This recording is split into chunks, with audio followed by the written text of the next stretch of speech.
অবশেষে আমরা খুঁজে পেলাম জঙ্গলের এক প্রাচীন রহস্যময় গাছ। এর ঝালে সামান্য কাটলেই বের হতে শুরু করে সাদা রঙের আঠালো এক মূল্যবান রস। এই রস সংগ্রহ করা মোটেও সহজ নয়।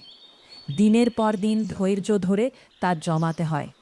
কথাই আছে, বহু বছর পর পর মাত্র একবারই এই গাছ এমন রস প্রদান করে।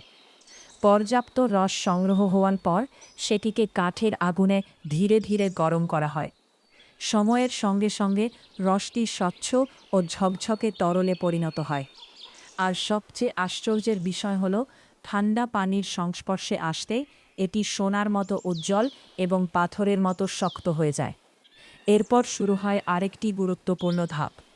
পশুর চামড়া ছোট ছোট টুকরো করে কেটে ভালোভাবে পরিষ্কার করা হয়।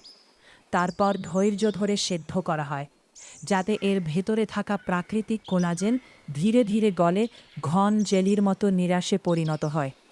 সেই নিরাশ ছেঁকে তাতে যোগ করা হয় লেবুর রস ও মধু, যা এর স্বাদ ও সুগন্ধকে আরও সমৃদ্ধ করে।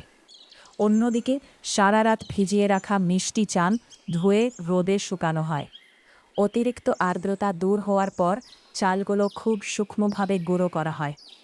এরপর সব উপাদান একত্রে মিশিয়ে তৈরি করা হয় এক অনন্য স্বচ্ছ মিষ্টান্ন, যা দেখতে স্ফটিকের মতো সুন্দর এবং স্বাদে অসাধারণ। শতাব্দী প্রাচীন এই ঐতিহ্যবাহী খাবার আজও মানুষের বিস্ময় আর কৌতূহলের কেন্দ্রবিন্দু হয়ে রয়েছে।